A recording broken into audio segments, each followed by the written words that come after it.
FarmEd is the centre for farm and food education based here in the Cotswolds.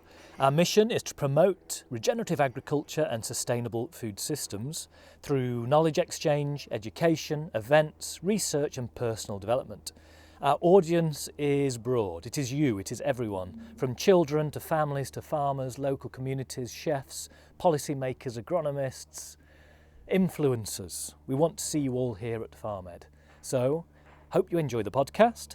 Find us on social media, take a look at our website and come and join us soon at FarmEd.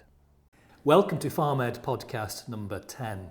I'm Jonty Brunye, the manager here at FarmEd, and it's a pleasure to be joined by Jimmy Woodrow, who manages the Pasture-Fed Livestock Association, an organisation close to my heart. Welcome, Jimmy. Thanks, Jonty. Good to be here. Good. Thanks for coming and coming again to FarmEd and seeing what we're doing. We'd like to ask you a few questions about Pasture-Fed, the Pasture-Fed Livestock Association, what it means and where the PFLA is heading. So for starters, please, for those that don't know, what is the Pasture-Fed Livestock Association? So the PFLA is a charitable organisation in the food and farming space. We look two ways really. We have a membership of 600 farmers, butchers, academics, retailers, and we kind of serve them in the pursuit of developing a pasture-fed culture in the UK, which means helping farmers towards pasture-fed practices. So thinking about regenerative farming and farming with the environment, the local community, human health, and the kind of farming profitability in mind. Perfect, wonderful, yeah. We then also have what you might think of as an NGO side to the organisation. So we don't just serve our members, we also seek to create change within the UK food and farming sector. Yeah, much needed. Yeah, and we do this by raising grant money. So if you're a member and you're paying £100 a year to be a member and be part of the PFLA community, then we would probably be bringing in an additional 5 times your money from other grant funders. So in terms of impact, we're able to do lots of things both for our members and the wider community, and this has really allowed us to punch above our weight for the first 10 years of our existence. Yeah, and what were the roots of the PFLA? What was the driving ethos at the start? Well, as I said, it started 10 years ago really around the kitchen table with a group of farmers who were doing some, at that point, quite unusual things, wanted to formalise this into an organisation, which then subsequently led to the certification Pasture For Life, which you see in some butchers and if you're buying direct from farms that are following these practices. And so the organisation started very organically, and we've grown steadily over the last 10 years to, as I said earlier, now 600 plus members. But we're still very much a ground up organisation led by our members. Yeah. We're not looking to be an organisation for an organisation's sake. We're really looking to create impact. Yeah, and so I'm a pasture-fed producer. I'm an accredited beef and lamb producer. Can you remind me and others, when is Pasture For Life, and when is it grass-fed? There's a bit of tension between that. Pasture For Life means grass, forage, herbs, 100% for the whole of the life of the animal. How does that work? Yeah, so Pasture For Life means that the animal has only ever eaten grass and other forages for its entire life. Yeah.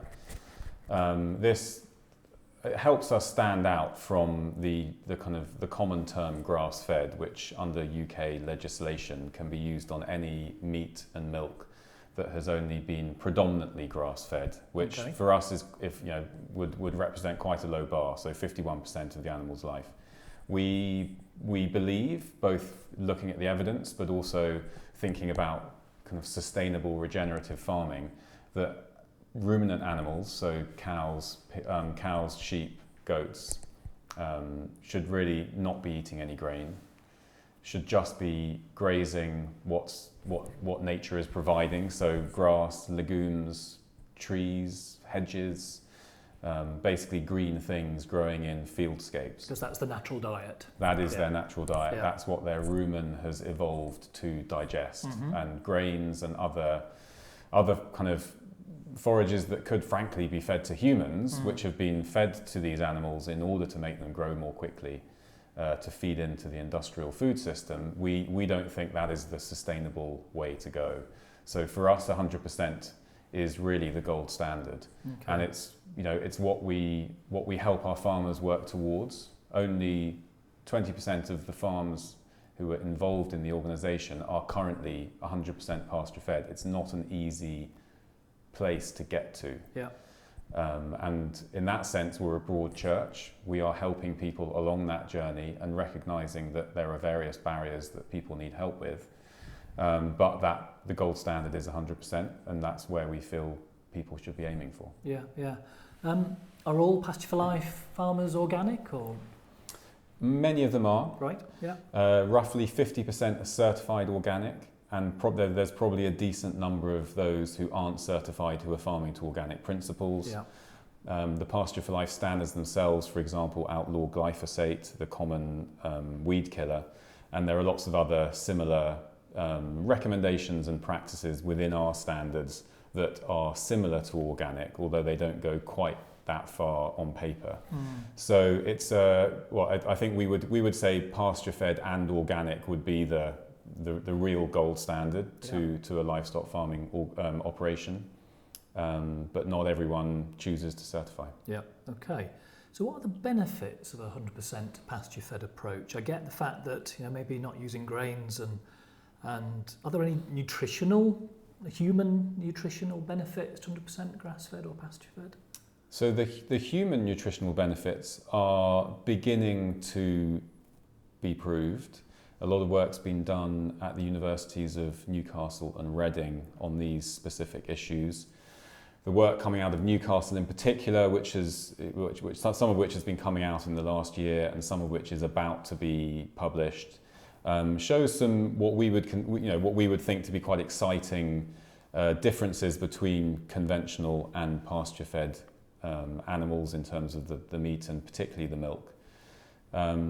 This tends to be on things like fatty acids, so CLAs, the omega-3 to omega-6 balance within pasture-fed meat and milk is much better for humans, as in much higher omega-3s and actually lower omega-6s. Yeah. This is very different to conventional grain-fed meat and milk, which tends to have a much higher level of omega-6. So yeah, we feel that the human nutritional elements are very important. We have supporters and members of ours who are actually just consumers. They're not farmers or people involved in the supply chain in any way, who have quite severe allergies to things like soy. Yeah. And they claim, and we believe them, that when they eat meat and milk that has been fed in any way by soy, that they have a reaction. And so for a lot of people out there, the 100% label is vitally important for their health. Yeah, okay. So better for human health, better for the animal, if you get it right, better for the planet. So it's low input, but also talk to me about soil.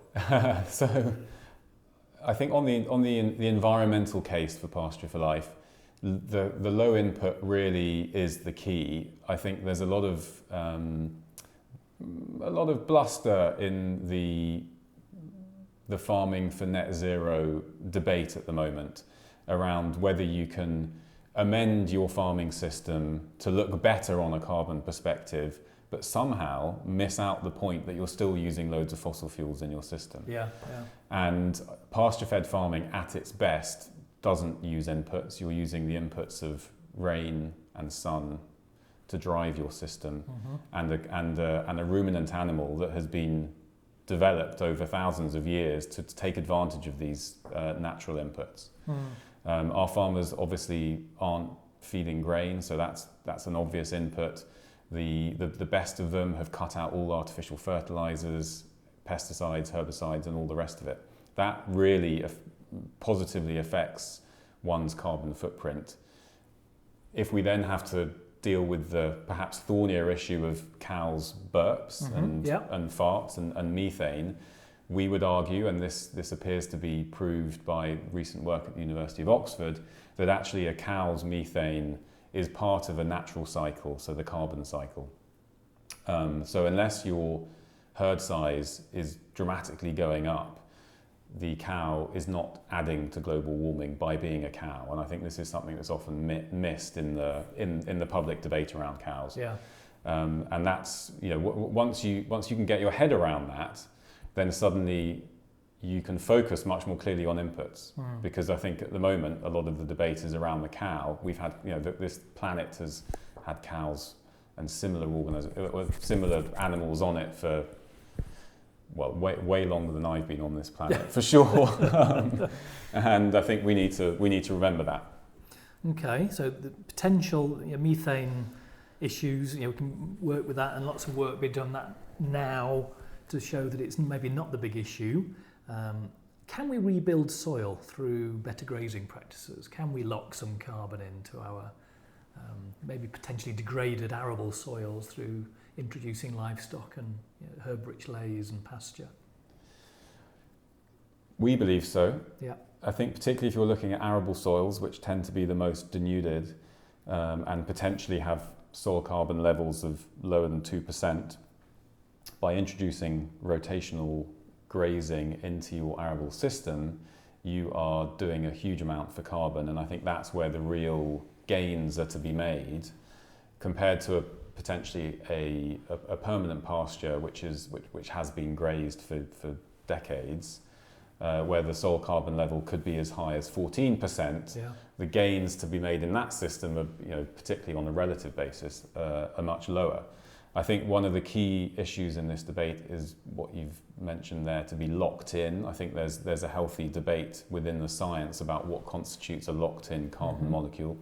That generally actually puts a positive spin on the actual permanent pasture side of things, because you're not ploughing, you're not disrupting the soil, which is only going to make that carbon that has been put there by the plant and by the helpful work of the animal into a much more fragile state. And so actually permanent pasture is a much better way of locking that carbon away. Yeah. And permanent pasture full of wildflowers, invertebrates, mammals, beautiful in the landscape, public access. We're talking public goods, aren't we? A pasture-fed system delivers all of those if done well.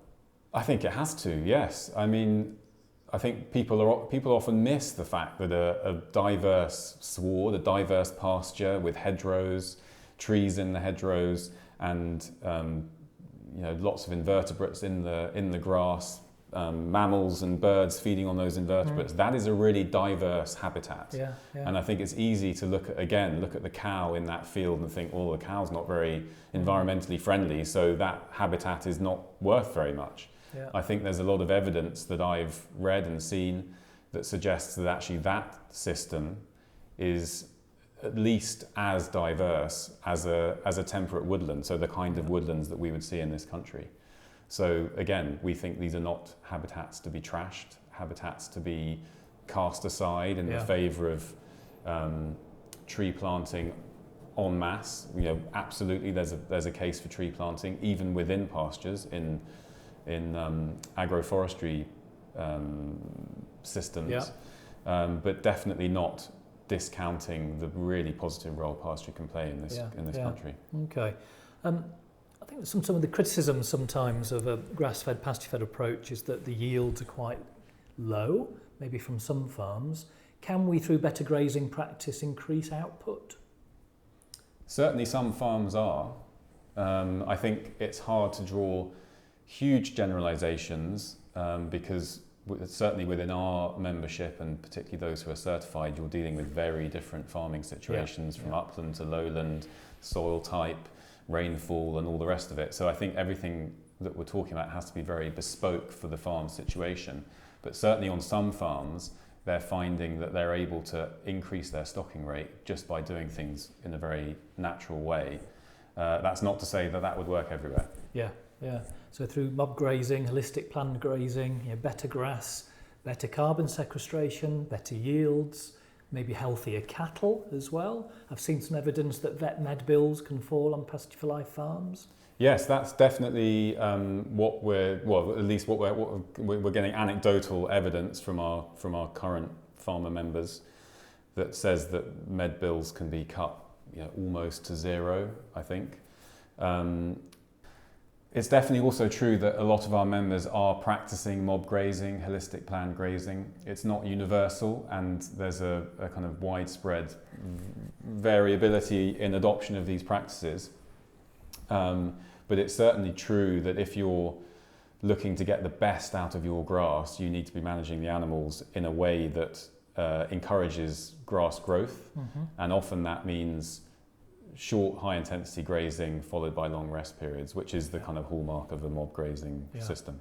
Eat a third, trample a third, leave a third sort of scenario. Is that many people doing that? Well, I think that's one way a lot of people would describe it. Although you're again probably based on the specifics of the farm, you find people who have variations on that theme. Wonderful stuff. Tell me a little bit more about the benefits of being a PFLA member. Well, I think the first thing to say about being a PFLA member is you can be a member without currently operating a 100% pasture-fed system. You don't look at the PFLA and think, I'm not 100%, it's not relevant for me. It's absolutely relevant for you. As I said earlier, 20% of our farmer members are actually certified, which means 80% are on the pathway, on the journey. What those people are getting from the PFLA is a really lively and wonderfully free knowledge exchange forum. Most of this happens on an actual forum, and people are constantly asking questions about their farming practice and management techniques, and the membership really come together on this platform. We also operate events, we get farmers together, and increasingly we're looking to bring other members of the supply chain into the conversation too, recognising that this is not just a farming problem, this is a food system problem. So in terms of what you get for your membership fee, beyond this forum, we, as I said earlier, probably bring in an additional 5 times the money that we get from membership fees in grant income. So in that sense, your membership fee is being amplified. So in terms of not only getting help for you and your system and your supply chain, you're actually contributing to helping to turn Britain to a more pasture-fed systems, culture, and kind of valuing the work that pasture farmers are doing all around the country. Okay, so what's next for the PFLA? Where are you heading in the next 3 years? So probably the biggest initiative that we're currently embarking on is developing regional groups across the country. The PFLA up to this point, so for the first 10 years of our life, has been a national organisation. We've managed to retain the kind of cultural ties within the organisation as we've come this far to approximately 600 members. But we're now realising that actually, both in terms of the kind of collegiate nature of how we operate as a community, but also in terms of how we deliver on our aims and create impact in the wider food and farming world, that we need to be operating at a much more local and regional level. I think this is going to be important, not only for transitioning farmers to more regenerative pasture-fed practices, but also getting butchers and retailers to buy into this system, supporting their local farmers. I think it makes much more sense at a local level. The national level is probably a bit abstract for a lot of people in this supply chain, and potentially consumers as well, who we're looking also to bring into this network. So regional networks. Where in the future might we be able to buy Pasture for Life produce? Is there more supply chain work being done? So at the moment, I would encourage people to go to our website. We have a where to buy page that will ultimately direct you predominantly to farmer websites, so you'd be buying direct from the farmer. This has worked really well up to this point, and I think it will continue to work well because a lot of farmers are, at least in our network, are pretty entrepreneurial people. They're looking to do a lot of this stuff themselves. We are now starting to see more and more wholesalers get interested in the whole pasture-fed system. That will end up putting pasture-fed, Pasture for Life product into more and more butchers on the high street around the country. And I think, eventually we will start looking at retail as well. We're not currently in the supermarkets in any way. At the moment, the scale that they deal with and the scale that we operate at are very, we're not dealing with a similar scale, basically. The debate around the sustainability of meat and milk is a complex one. I think many of us here at FarmEd and other organisations, we need more evidence. Can Can you tell me what the PFLA are doing on that front? So the PFLA work very closely with a number of academic organisations, and we get involved in and help direct research looking at these specific issues.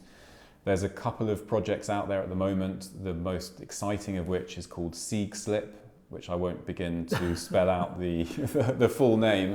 That's being run out of University of Lancaster, the Centre for Ecology and Hydrology, and that's really looking to prove the pasture-fed model on all counts. So not just looking at the specifics of carbon or biodiversity, but looking at the full spectrum of profitability, local communities. That's due to report at the end of this year and is actually also hoping to be rolled into a much bigger all singing, all dancing project called Pastures New, which is waiting to hear on grant funding at the moment. The way in which we engage with these sorts of projects now, and this is fairly new development for the PFLA, is we have a really active and frankly inspiring group of members who are involved in a research group for the PFLA.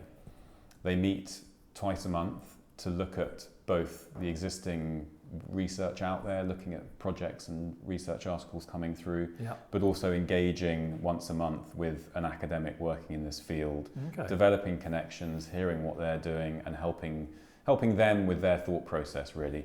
So this is a new thing for the PFLA and I think will really help amplify our impact. Yeah. Jimmy, thank you very much for joining us today. It's a complex debate, but one thing I'm certain on, and the team here at FarmEd, is that livestock are crucial in a regenerative system, and that grass-fed and proper pasture-fed meat is one of the best products on the market. So I encourage everybody out there to go and find their local Pasture for Life producer. You've been listening to podcast 10. Join us next time. Thank you very much. The production of this podcast was funded by the Farming the Future Coronavirus Emergency Response Fund. Thank you to the A-Team, Roddick, Samworth and 30 Percy Foundations for your support.